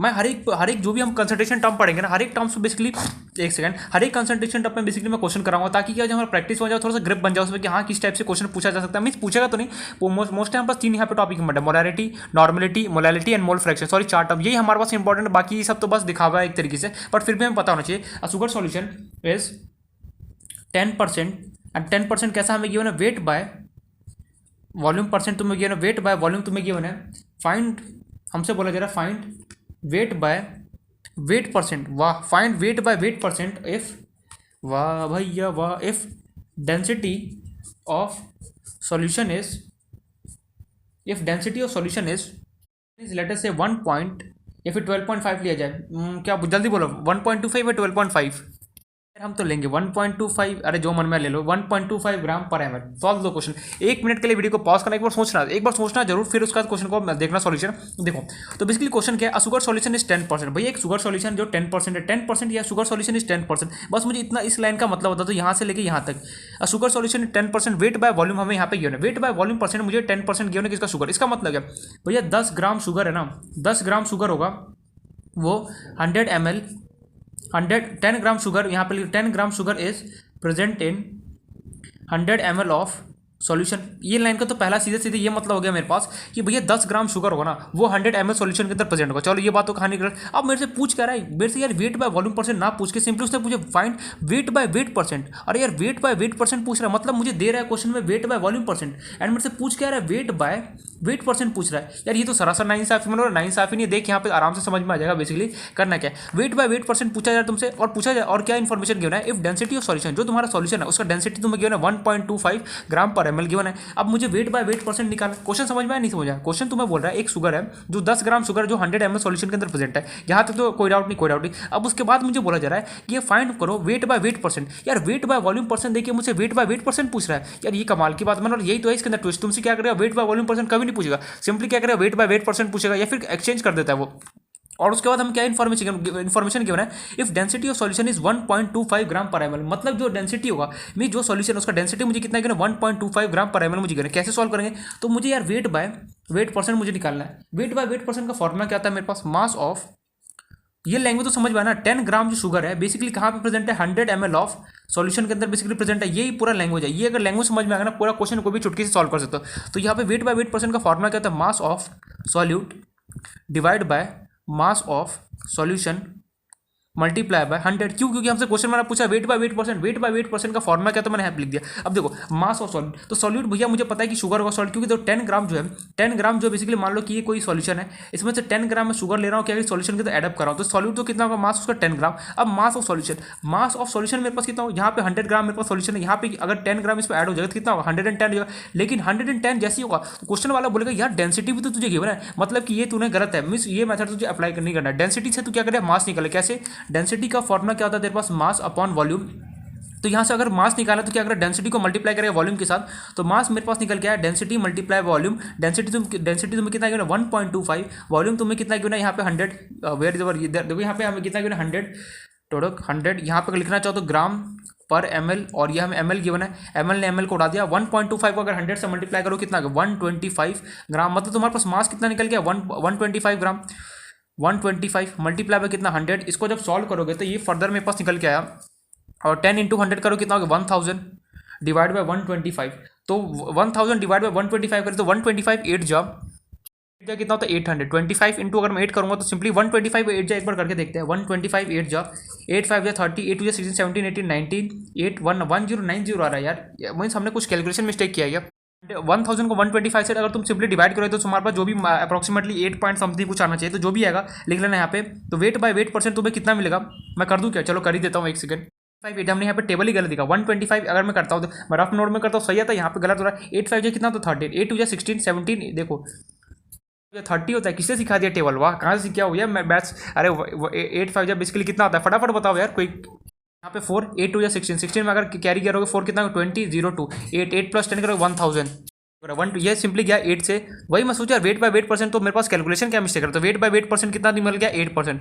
सो सिंपल। कुछ किया मैंने, देखो यहाँ पे डेंसिटी अगर कभी भी गिवन हो ना क्वेश्चन में, एक बार जरूर चेक कर लेना कि सॉल्यूशन का जो मेरे पास मास होगा वो उस किससे नहीं निकला, किससे निकला, डेंसिटी के फॉर्मूले से क्या होगा, उसका सॉल्यूशन का मास निकला। तो हमने निकाला, देखो क्वेश्चन एकदम आ गया। तो बस यहाँ पे ये देखना वेट बाय वॉल्यूम परसेंट अगर कभी भी गिवन, उससे देखो वेट बाय वेट परसेंट पूछे तो कैसे निकाला, डरना नहीं है। सिंपली जो भी तुमसे पूछे, जैसे यहाँ पे वेट बाय वेट परसेंट पूछा है, कुछ नहीं करना, मुझे फॉर्मूला लिखा, मास ऑफ सॉल्यूट लिखा, कितना होगा 10 डिवाइड मास ऑफ सॉल्यूशन। अब मास ऑफ सॉल्यूशन में कैसे निकालूं, मास ऑफ सॉल्यूशन निकालने के लिए मैं कैसे निकालूं? तो मास ऑफ सॉल्यूशन एक तो मेरे पास दूसरा, अगर कोई नॉर्मल बच्चे को दूंगा, सिंपली क्या करें पता है, देखो 10 ग्राम शुगर लेगा और उसके अंदर मिला देगा, और कितना 100 था, तो टोटल कितना होगा 100। वो सही अपने जगह पे बिल्कुल राइट है, वो सही। लेकिन हमें उसने ये नहीं पढ़ा क्वेश्चन क्या है यार, भैया तेरे आगे डेंसिटी भी गिवन है, डेंसिटी ऑफ सॉल्यूशन अगर तुझे गिवन है तो डेंसिटी का फॉर्मुला जो होता है तेरे पास मास अपॉन वॉल्यूम, उससे तुझे मास निकालना पड़ता है। तो मैंने यहाँ पे निकाला, पुट कर दिया, मेरे पास क्या फाइनली आंसर आ गया। तो आई होप सो न्यूमेरिकल समझ में आ रहा हो कि किस टाइप से क्वेश्चन को सॉल्व किया जाता है। नेक्स्ट एग्जाम्पल और देखते हैं इस पे। नेक्स्ट एग्जांपल देने का कोई मतलब नहीं, सेम इसी टाइप का लैंग्वेज क्या घुमाते हो, जैसे लिख के देगा तुम्हें लेटेस्ट नेक्स्ट एग्जांपल अगर मैं लिखना चाहूँ तो अगर शुगर सॉल्यूशन की देख ले, ऐसे ग्लूकोज सॉल्यूशन, ऐसे देखो अपने मन से क्वेश्चन बनाने का तो डेटा होता है ना, थोड़ा सा अजीब इधर उधर हो जाता है। केमिस्ट्री है देखो, मैथ्स होता है तो अपने मन से चलो बना भी लो, फिजिक्स में भी चलो इधर से उधर बना सकते, लेकिन जो केमिस्ट्री में क्या होता है कि थोड़ा सा डेटा होता है ना, इधर उधर इन्फॉर्मेशन हो जाता है। जैसे मान लो ग्लूकोज दे देगा तुम्हें इस लेटेस्ट से, उसने बोल दिया 20% एंड लेटेस्ट उसका वेट बाय वॉल्यूम तुम्हें गिवन है, बस समझाने के लिए बता रहा हूँ। तुमसे पूछा find weight by let us say find weight, चलो यही देता हूँ, find weight by weight percent and if density दे देगा तुम, इफ डेंसिटी, बस समझाने के लिए बता रहा हूँ, इफ डेंसिटी इज लेटेस्ट से, if density of solution is, पूरा नहीं लिख रहा हूँ, if density of solution latest से उसने बोला 2.4 ग्राम पर ml। तो तुम्हें यहाँ पे देखो क्या लिखा है, तुम्हें यहाँ पे गिवन है, बस यहाँ पे एक line wait by volume percent given हो, तो उसका एक लाइन का मतलब समझो। कभी भी वेट बाय वॉल्यूम परसेंट अगर मुझे गिवन होता है, इसका मतलब क्या होता है कि देखो ये जो ग्लूकोज है वो 20 ग्राम ग्लूकोज जो है ना, वो क्या 100 ml सॉल्यूशन के अंदर बेसिकली क्या प्रेजेंट है, ये पॉइंट। अब मुझे यहाँ से निकालना है क्या, wait by weight percent. Wait by weight percent निकालने का फॉर्मुला क्या था, मास of solute divide by mass of solution multiply by 100। तो सॉल्यूट से कितना हो गया 20 डिवाइड मास ऑफ सॉल्यूशन। यार यहाँ पे मुझे डेंसिटी की मींस डेंसिटी का फॉर्मुला अप्लाई करके मुझे क्या होगा, यहाँ से मास निकालना पड़ेगा। सिंपली यहाँ पे पुट करूंगा, क्या होगा आंसर आएगा। इसलिए मैं यहाँ पे पूरे ज्यादा क्वेश्चन नहीं कर, एक ही टाइप के क्वेश्चन क्यों कराऊं, एक क्वेश्चन का समझ में आ गया होगा आई होप सो। अब चलते हैं नेक्स्ट जो हमारा कंसंट्रेशन टर्म है वो हम पढ़ते हैं अब, जिसका नाम है मोल फ्रैक्शन। ठीक है, एक सेकंड, इस कैमरा को क्या हो गया, मोल फ्रैक्शन बेसिकली मोलैरिटी के बात कराया जाता है, बट मैं सोचा चलो स्टार्टिंग करा ही देता। तो वेट बाय वेट परसेंट देख लिया हमने, वेट बाय वॉल्यूम परसेंट देख लिया, वॉल्यूम बाय वॉल्यूम परसेंट देख लिया। चौथा जो टर्म है उसका नाम है हमारे पास मोल फ्रैक्शन। ये है क्या, आप देखो अभी फील आ जाएगा पूरा। मोल फ्रैक्शन देखो, मैं यहाँ पे डेफिनेशन नहीं लिखाने वाला कि मोल फ्रैक्शन का डेफिनेशन क्या होता है। फ्रैक्शन बेसिकली होता है कि मैं यहाँ पे डेफिनेशन नहीं लिखा रहा हूँ किसी काम का, एग्जांपल के थ्रू समझने की कोशिश करना। मोल फ्रैक्शन लेटर से हमें यहाँ पे 2 ही सॉल्यूशन लेना है, ठीक है, तो उससे ज़्यादा नहीं लेना है। मान लो तुम्हारे पास कोई कंटेनर है जिसमें ए प्रेजेंट है एंड बी।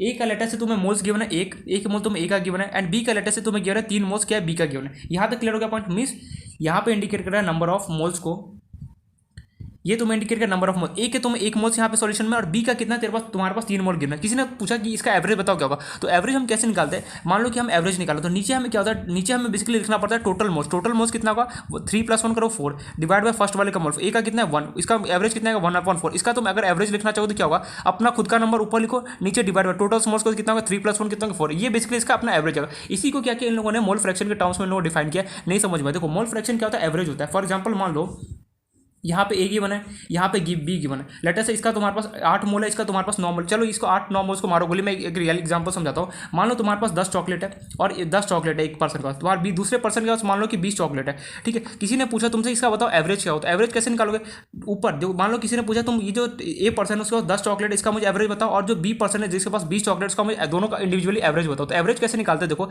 एक तो होता है दोनों का सम कर दो डिवाइड बाय 2 से कर दो, एक तो एवरेज है वो। और दूसरा मेरे पास एवरेज होता है कि देखो ए का मुझे इंडिविजुअल अगर एवरेज बताना हो, अगर इंडिविजुअल अगर एवरेज बताना तो सिंपली क्या, नीचे हमेशा देखो नीचे क्या करना है, ऐसे डिवाइड का सिंबल लगाओ, नीचे क्या करो टोटल इन दोनों को जोड़ दो, 20 + 10 कितना 30। अब जिसका भी एक एवरेज निकाला है 10/30 कर दो, इसको सॉल्व करोगे तो 1/3, सिंपली इसको सॉल्व करो। मुझे बी का एवरेज निकालना है, इंडिविजुअल एवरेज निकाला, बी का एवरेज बोलोगे तो कितना, ऊपर अपना खुद का नंबर लिखो डिवाइड बाय टोटल इसका कितना तो सम 20 + 3 कितना 30। इसको सॉल्व करना 0 से 2/3 इसका एवरेज आएगा। तो मीन्स मुझे अगर कभी भी एवरेज निकालना होता है इंडिविजुअली, अगर ग्रुप में अगर मानो इन दोनों का कंबाइन एवरेज पूछता तो सिंपली हमें क्या करना होता है, इन दोनों को ऐड करो, 20 + 10 कितना हो गया, कितने यहाँ पे टर्म्स है 1 2, सिंपली 2 से डिवाइड करो तो क्या होगा, इसका एवरेज मिलेगा। लेकिन अगर इंडिविजुअल अगर कभी तुमसे एवरेज पूछा जाए किसी का, तो सिंपली क्या करना, पहले तो दोनों को सम कर दो, नीचे लिख दो सम दोनों के आगे, ठीक है, अपना सम लिख दो। उसके बाद देखो अपना जो भी यहाँ पे नंबर है 8 था 8 लिख दो, इसके आगे 9 था 9 अपना नंबर लिख दो। ऐसे होता है तो यहाँ पे ए और बी बेसिकली तुम्हारे पास क्या है कि ए का तुम्हें मोल्स गिवन है 1, बी का तुम्हारे पास मोल गिवन है 3। किसी ने पूछा तुम इसका इंडिविजुअल एवरेज बताओ क्या होगा दोनों का इंडिविजुअल। तो सिंपली कैसे फाइंड आउट करेंगे, देखो हमेशा देखना 4 कैसे है, मैं यहाँ पे लिख देता हूँ कैसे फाइंड आउट करें अपने लैंग्वेज में। सबसे पहले दोनों के वैल्यू, दोनों के यहाँ पे मोल्स है तो मैं मोल्स के बारे में बात करूँ, दोनों के मोल्स को ऐड करूँगा एंड दोनों के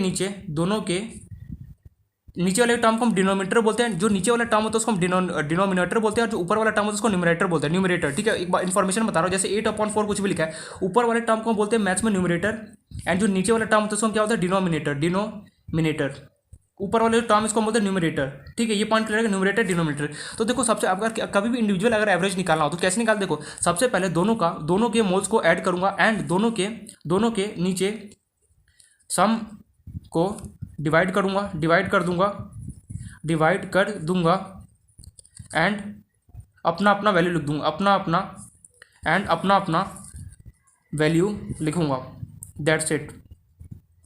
मतलब कि अगर कभी भी मेरे को इंडिविजुअल एवरेज निकालने के लिए आया जाता है तो सिंपली बस बता रहा हूँ यहाँ पे मोल फ्रैक्शन में ऐसे ही करना होता है सिंपली कि जैसे ए और बी, जैसे यहाँ पे मान लो कोई कंटेनर है, अगर मान लो 3 होता है यहाँ पे, लेटर से 3 होता है, ए बी, मान लो ए है, बी है और सी है, यहाँ पे ए का मोल 3 कंपोनेंट्स आपस में आके मिल रहे हैं। अगर मान लो, ठीक वैसे तो होगा नहीं हमारे पास, अगर फिर भी अगर मान लो हमें तो बस 2 ही का पढ़ना होता है, अगर फिर भी मान लो 3 यहाँ पे कंपोनेंट्स यहाँ पे गिवन है, ए का मोल तुम्हें गिवन है 4, बी का मोल गिवन है 2, सी का मोल तुम्हें गिवन है 6। किसी ने पूछा find the individual average of both A B C, कैसे निकालोगे, कुछ मत करो, सिंपली सबसे पहले इन दोनों को ऐड करो, 6 + 2 8, 8 + 4 कितना होगा 12, तो लिख दो नीचे, सबके नीचे 12 लगा दो। इंडिविजुअल एवरेज निकालना ए का टर्म कितना 4/12, बी के कितना होगा मेरे पास 2/12, सी के कितना होगा 6/12, दैट्स इट आंसर। इसको सॉल्व करना काटाकुटी करके आंसर रहेगा। मीन्स अगर कभी भी मुझे इंडिविजुअल एवरेज अगर निकालना तो क्या करना, तो सबसे पहले इसको ऐड करूंगा, नीचे लिखा, सबके नीचे अपना लिख दो। उसके बाद मुझे क्या करना, जो भी यहाँ पे नंबर्स प्रेजेंट है ना, अगर ए का निकालना तो ए का नंबर लिखो, बी का निकालना तो बी का नंबर, सी का निकालना तो सी का नंबर, दैट्स इट। तो यार यही से ना इन लोगों को पता नहीं क्या चमका कि इन लोगों ने यहाँ से मोल फ्रैक्शन इन लोगों ने टर्म डिफाइन कर दिया।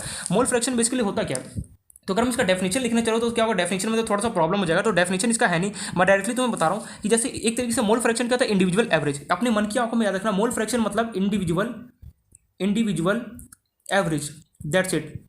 मीन्स अपना क्या होगा, इंडिविजुअल एवरेज निकालो। तो यहाँ पे बेसिकली हम क्या होता है, मोल्स का एवरेज निकालते हैं इंडिविजुअल। ठीक है, यहाँ पे मोल्स के बारे में बात करेंगे तो मोल्स का हम बेसिकली एवरेज निकालते हैं। तो कैसे निकालेंगे, देखो फॉर्मुला यहाँ से क्या होता है, अगर मुझे इंडिविजुअल एवरेज अगर मुझे ए का निकालना है, ठीक है, तो कैसे निकालूंगा, यहाँ पे कैसे लिखेंगे उसको, मोल्स ऑफ, अगर मैं ए का मोल्स लिखना चाहूँ, मोल्स ऑफ ए जो होगा वो किसके इक्वल होगा, मेरे पास फ्रैक्शन लिखूंगा, मोल फ्रैक्शन ऑफ ए। अगर मैं ए का अगर मोल फ्रैक्शन लिखना तो क्या होगा, मैं ऑलरेडी अभी बता चुका हूँ, मोल फ्रैक्शन मतलब होता है इंडिविजुअल का एवरेज। मतलब क्या होगा, सबसे पहले तो मैं लिखूंगा जो ए के पास जितने भी मोल्स है, number of moles of A divide by, मैं क्या करूंगा, हमने अभी भी देखा इंडिविजुअल एवरेज कैसे, टोटल नंबर ऑफ जितने भी यहाँ पे प्रेजेंट है उसको ऐड कर दो, टोटल नंबर ऑफ, चलो मैं लिख ही देता हूँ पूरा, number of moles of A plus number of moles of B, जो भी यहाँ पर प्रेजेंट है उन दोनों को यहाँ पे ऐड कर दो, क्या होगा, तुम्हें मोल फ्रैक्शन ऑफ ए मिल जाएगा। सिमिलरली अगर तुम्हें बी का अगर मोल फ्रैक्शन लिखना है, देखो नाम का मोल फ्रैक्शन है, बट हमें मन की आंखों में पता है ये बात कि जो मोल फ्रैक्शन है बेसिकली वो है क्या, मोल फ्रैक्शन हमारे लिए किसकी तरह काम कर रहा होता है, मोल फ्रैक्शन हमें बेसिकली इंडिविजुअल एवरेज की तरह काम कर रहा है। इंडिविजुअल एवरेज कैसे निकाले थे मैं ऑलरेडी बता चुका, उसी को यहाँ पे इंडिविजुअल एवरेज ना बोल के बेसिकली हम क्या बोलेंगे, यहाँ पे मोल फ्रैक्शन बोलेंगे।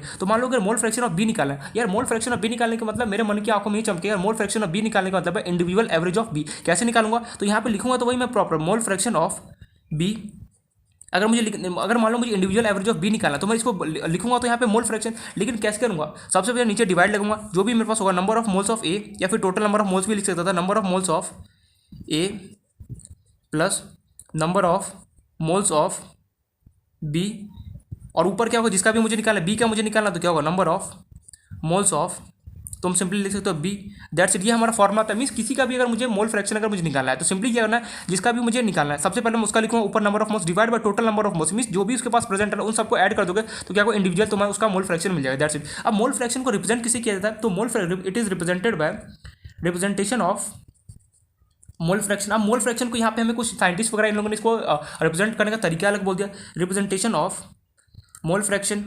मोल फ्रैक्शन को बेसिकली रिप्रेजेंट किया जाता है किससे, बोलते हैं हमको जीटा।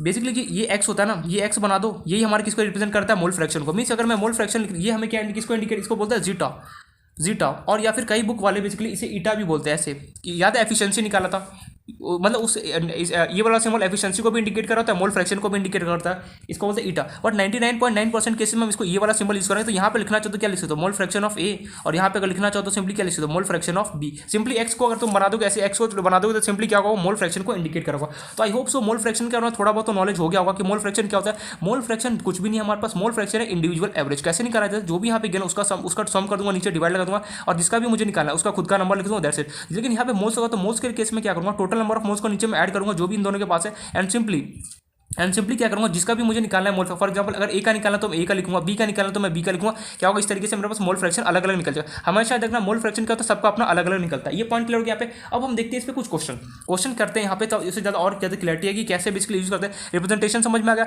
एक और दोनों में से कोई भी तरीका यूज कर रिप्रेजेंट कर सकते हो, बट मोस्टली हम ये वाला सिंबल को यूज करते हैं, ज़्यादा प्रेफर करते हैं। एग्जाम्पल देता हूँ, तुम्हारे पास 40 ग्राम NaOH है तुम्हारे पास, ठीक है, प्लस 54 ग्राम तुम्हारे पास H2 है। तुमसे पूछा गया find the mole fraction of NaOH and H2O। NaOH and H2O का तुम्हें मोल फ्रैक्शन, ये दोनों क्या है, किसी सॉल्यूशन के अंदर मेरे पास प्रेजेंट है कंबाइंड फॉर्म में। तुमसे पूछा जा रहा है मोल fraction of NaOH and H2O बताओ। एक बात मैं यहाँ पे बताना भूल गया, अगर किसी भी चीज़ का अगर कभी भी मोल्स निकालना हो, नंबर ऑफ मोल्स कैसे निकालिए, क्या फॉर्मुला याद है तुम्हें, बचपन में पढ़ा हुआ, given mass divide by molar mass. नहीं समझ में आया, यहाँ पे नोट डाल के कहीं पर भी लिख लेना, यहाँ पे स्पेस हो तो नंबर ऑफ मोल्स अगर मुझे कभी भी निकालना होता है तो हमेशा किससे निकालता हूँ मैं, गिवन मास, जो भी वहाँ पे मुझे मास गिवन होगा, गिवन मास, ये बहुत इंपॉर्टेंट है, हम हर जगह यूज होगा।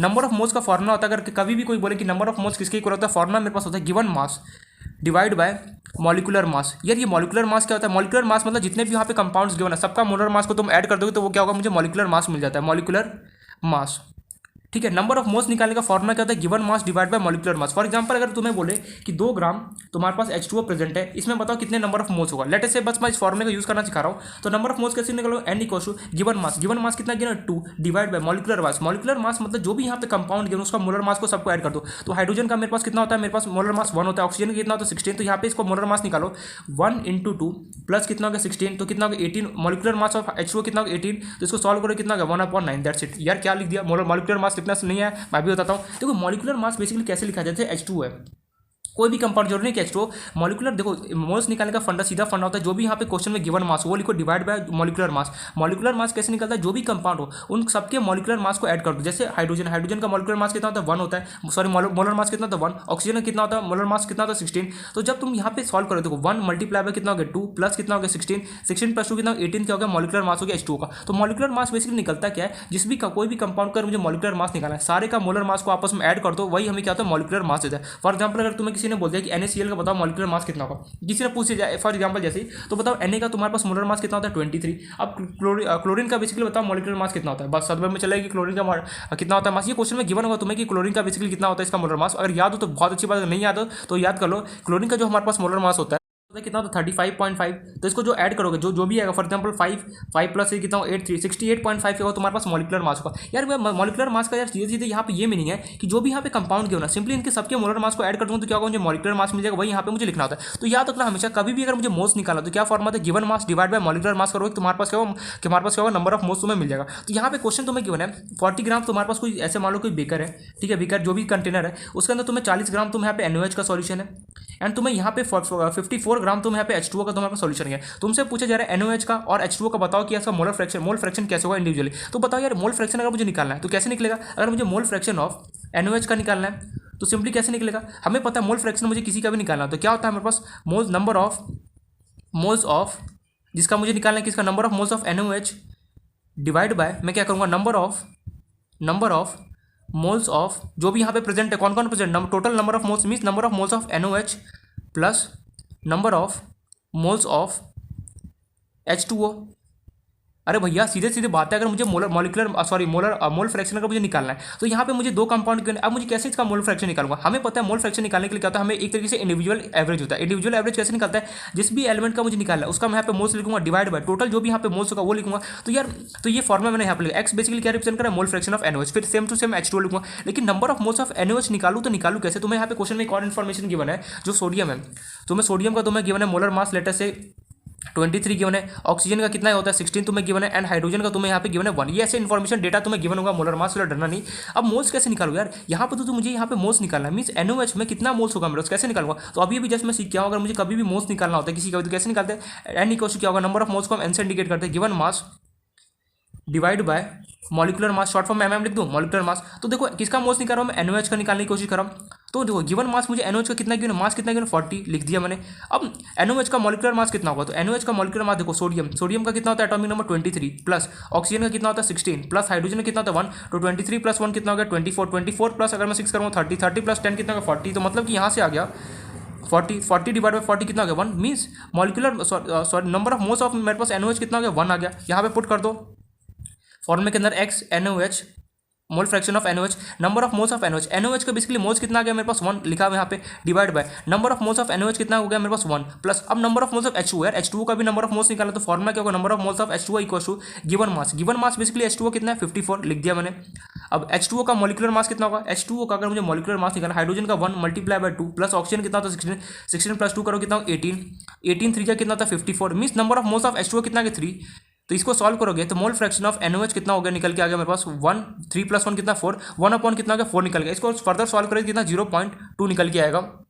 फ्रैक्शन ऑफ किसका NOH निकाल, लेकिन एक और निकाला H2 का भी तुम्हें मोल फ्रैक्शन निकाला, वो कैसे निकालोगे, सेम यही प्रोसेस करना है, मोल्स निकालो वहाँ पे पुट करते जाओ आंसर रहेगा। तो अब तुम्हें निकालना है मोल फ्रैक्शन ऑफ H2O, कैसे निकालोगे, सबसे पहले लिखोगे number of moles of H2O, number of moles of H2O divide by number of moles of NaOH plus number of moles of H2O, number of moles of H2O। तो number of moles of H2O देखो, hydrogen का तुम already निकाल चुके, moles कितना है 50 ग्राम के अंदर 54 ग्राम H2O के अंदर कितने नंबर ऑफ मोल्स होगा, बेसिकली निकाला था 3, लिख दो यहाँ पे 3, that's it. Number of moles of NOH का बेसिकली कितना मोल्स निकाला था तुमने 1 plus number of moles of H2O कितना था तुम्हारे पास 3, इसको सॉल्व करोगे कितना हो गया 3 प्लस 1 कितना 4 3 डिवाइड बाई 4 करोगे तो आई थिंक सो 0.7 के आसपास आना चाहिए। तो मोल फ्रैक्शन ऑफ H2O कितना आ गया 0.7, मोल फ्रैक्शन ऑफ बेसिकली अगर मैं यहाँ पे NOH निकालूँ कितना हो गया 0.2 मेरे पास निकल के आ गया। तो ये इस तरीके से बेसिकली मोल फ्रैक्शन निकालते हैं। मोल फ्रैक्शन निकालने का सीधा फंडा होता है, मेरे पास मोल्स निकालो, जिसका भी निकालना है मोल्स कैसे निकालो, given mass divide by molar mass निकालो,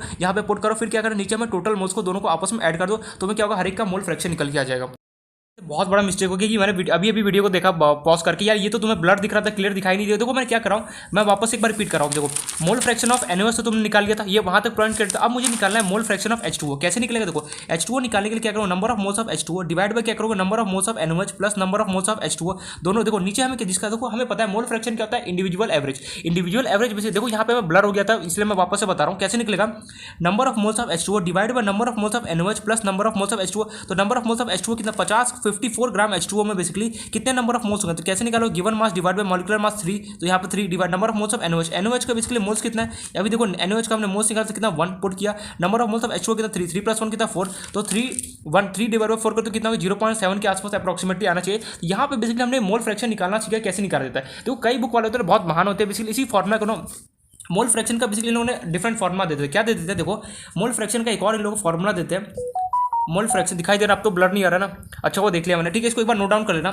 मोल फ्रैक्शन का कई बुक वाले ने मतलब कि स्मार्टली खेल जाते हैं, कैसे फॉर्मुला देते हैं, देखो mole fraction of solute is equals to mole fraction of solute divide by sorry mole fraction ही moles of solute divide by moles of solute plus moles of solvent, ऐसे भी लिख देते हैं एंड या फिर ऐसे लिखते हैं। और सॉल्वेंट का अगर तुम्हें निकालना चाहो तो mole fraction of solvent equals to क्या है मैं बता रहा हूँ, moles of solvent divide by, बस कुछ नहीं फॉर्मूला वही है, बस यहाँ पे नाम थोड़ा बहुत चेंज कर दिया, सॉल्वेंट को लोगों ने ऐड कर दिया, mole total number of solute moles of solute plus moles of solvent, ठीक है। कई बुक वाले बेसिकली इस फॉर्मूले को भी ये लोग लिख के देते हैं। अब ये है क्या, ये बेसिकली इन लोगों ने क्या किया, जो तुम्हारे पास कंपाउंड यहाँ पे प्रेजेंट होगा, दो मान लो कि A और B जो प्रेजेंट है ना, इसमें से इन लोगों ने पहचाना जिसका मेरे पास कम मोल्स होगा कौन होगा, वो बेसिकली क्या होगा सॉल्यूट होगा, एंड जिसका ज्यादा मोल्स प्रेजेंट होगा क्या होगा सॉल्वेंट होगा। अभी भी फॉर्मूला वही देखो, अगर मुझे सॉल्यूट का अगर मुझे मोल्स निकाला क्या होगा, moles of solute divide by moles of solute plus solvent, and दूसरा क्या होगा मोल्स ऑफ सॉल्वेंट अगर मुझे निकाला तो कैसे निकालूंगा, moles of solvent divide by moles of solute plus moles of solvent. कैसे होगा देखो, जैसे मान लो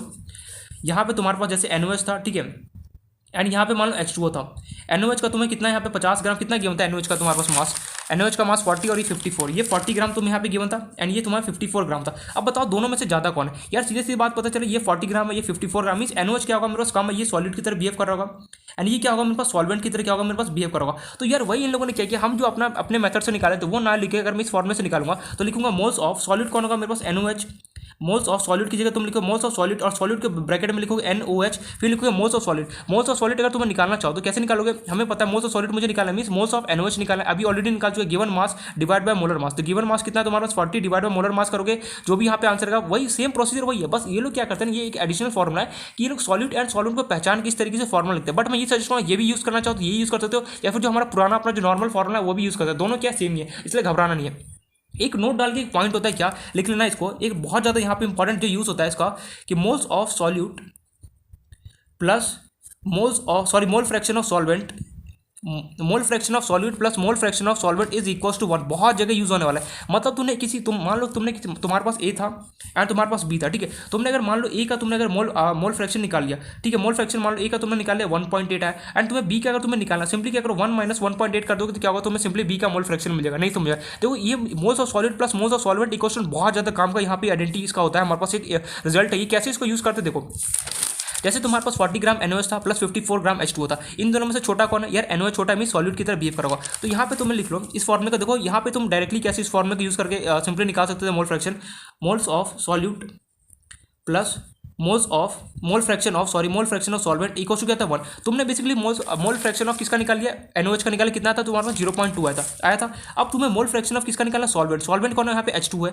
अब तुम्हें इसको निकाला है तो डायरेक्टली तुम अगर 0.2 अगर यहाँ पे सब्ट्रैक्ट करो तो मोल फ्रैक्शन ऑफ क्या होगा, H2 कितना निकल गया 1 माइनस 0.2 करो कितना हो गया 0.7 या फिर 0.8 के आसपास आएगा, वही मैंने यहाँ पे 0.7 0.7 लिखो या फिर 0.8 अप्रॉक्सिमेटली वही इक्वल आता है। मीन्स हम यहाँ से अगर तुम एक का मोल फ्रैक्शन निकालो एंड तुम्हें दूसरे का निकालना, सिंपली 1 माइनस कर दोगे अपने आप क्या इजीली सॉल्व हो जाएगा। मान लो अगर तुम सॉल्वेंट का निकालते हो, तुम सॉल्वेंट का मोल फ्रैक्शन निकालो और तुम्हें सॉल्यूट का निकालना, सिंपली क्या करो इसको यहाँ पे राइट हैंड साइड में शिफ्ट कर दो, तुम यहाँ से निकाल सकते हो। मीन्स ये रिजल्ट यूज करके तुम ये रिजल्ट हमें बहुत बेनिफिट देता है। ये रिजल्ट हम कब यूज करते हैं, एक का तुमने मोल फ्रैक्शन निकाला और तुम्हारा माना दूसरे का मुझे नहीं निकाला, तो सिंपली क्या करो इसमें से सब्ट्रैक्ट कर दो, तुम्हारे पास दूसरे का मोल फ्रैक्शन आ जाएगा। हमेशा देखना मोल fraction of solute plus solvent दोनों को जब तुम ऐड करोगे तो हमेशा उसका वैल्यू क्या होगा, 1 आएगा, 1 से ज्यादा कभी भी नहीं होगा, हमेशा ये पॉइंट याद रखना। मोल fraction of solute plus solvent दोनों को जब तुम ऐड करोगे उसका वैल्यू हमेशा 1 होना चाहिए, 1 से ज्यादा नहीं होगा। या तो तुम ये वाला मेथड यूज करो या फिर ये दोनों में से कोई भी मेथड यूज करो, दोनों सुटेबल है, लेकिन हमेशा ये वाला मेथड यूज करोगे तो तुम्हें सॉलिड एंड सॉल्वेंट को पहचानना आना चाहिए। सॉलिड कौन होता है जिसका अमाउंट कम होता है, सॉल्वेंट कौन होता है जिसका अमाउंट क्या होता है ज्यादा होता है। तुम एक का निकालो दूसरे का निकाला, सिंपली इसमें से इसको माइनस कर दो, आंसर आ गया। देखो दैट्स इट, इसकी तरह एकदम सिंपल। अब हम चलते हैं अपना जो नेक्स्ट बेसिकली टर्म उसका नाम है पार्ट्स पर मिलियन। ये छोटा सा टर्म उसको कंप्लीट करके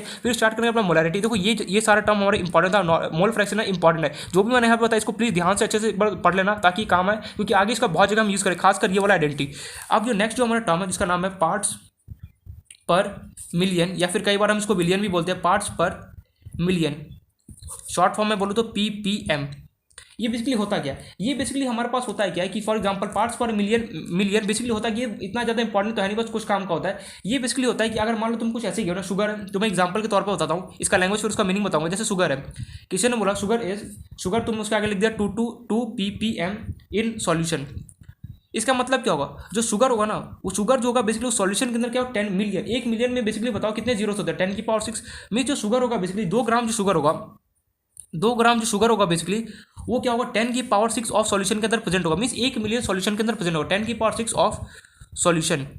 समझ में आ रही है बात। मिलियन बेसिकली क्या होता है, देखो ये PPM का मतलब क्या था, पार्ट्स पर मिलियन। मिलियन मतलब 10 की पावर मिलियन में कितने जीरो होते हैं, 6 जीरो होते हैं बेसिकली, वो तो अलग बात है। बट यहाँ पे देखो क्या हमें बता रहा होता है, अगर लिखते शुगर है, शुगर 2 ppm इन सॉल्यूशन। इसका मतलब क्या है, जो शुगर है 2 ग्राम शुगर होगा ना वो 10 की पावर 6 ऑफ सॉल्यूशन के अंदर बेसिकली प्रेजेंट होगा। 10 की पावर 6 मतलब मिलियन को हमें इंडिकेट कर होता है। फॉर एग्जाम्पल अगर कोई ग्लूकोज लिख दे, ग्लूकोज 4 ppm इन सॉल्यूशन ऐसे लिख दे, इसका मतलब क्या है 4 ग्राम ग्लूकोज जो होगा बेसिकली वो क्या होगा मेरे पास 10 की पावर 6 ऑफ सॉल्यूशन के अंदर क्या होगा बेसिकली प्रेजेंट होगा। मींस 10 की पावर 6 जो 1 मिलियन सॉल्यूशन होगा ना, या फिर 10 मिलियन सॉल्यूशन होगा, उसके अंदर क्या होगा 4 ग्राम बेसिकली ग्लूकोज क्या होगा प्रेजेंट होगा। अब इसको निकालते कि इसका जो फॉर्मुला होता है मेरे पास, ये इतना काम का तो है नहीं, फिर भी बता रहा हूँ। नंबर ऑफ PPM अगर मुझे कभी भी निकालना या फिर PPM अगर फाइंड आउट करना हो तो किसके इक्वल होता है, मास of solute divide by mass of solution divide by mass of solution into 10 की पावर 6, दैट्स इट। मतलब कि मास ऑफ सॉलिड करो divide by mass of solution कर दो, मल्टीप्लाई कर दो 10 की पावर 6 से, तुम्हें क्या होगा पीपीएम तुम्हें यहाँ पे मिल जाएगा, दैट्स इट। ये इतना इंपॉर्टेंट है बट फिर भी हमें इसके बारे में पता होना चाहिए। पीपीएम का लैंग्वेज इंपॉर्टेंट है। लैंग्वेज क्या, अगर मान लो शुगर 2 ppm में सॉल्यूशन किया, मतलब क्या है 2 ग्राम शुगर 10 की पावर 6 सॉल्यूशन के अंदर क्या होगा प्रेजेंट होगा, मीन 10 मिलियन के अंदर सॉल्यूशन के अंदर प्रेजेंट होगा। For example glucose 4 ppm in solution, इसका मतलब क्या होगा जो 4 ग्राम ग्लूकोज होगा वो क्या होगा 10 की पावर 6 ग्राम ऑफ सॉल्यूशन के अंदर बेसिकली क्या होगा प्रेजेंट होगा। तो ये हम पास कहते हैं पार्ट्स पर मिलियन, इसका फॉर्मूला क्या होता है 10, ये लिख लेना काम का हो जाएगा। ये उतना ज़्यादा इंपॉर्टेंट है फिर भी मैंने बता दिया। अब स्टार्ट करते हैं जो काम करना है उसका नाम है मोलैरिटी। ये थोड़ा सा इंपॉर्टेंट है हमारे लिए।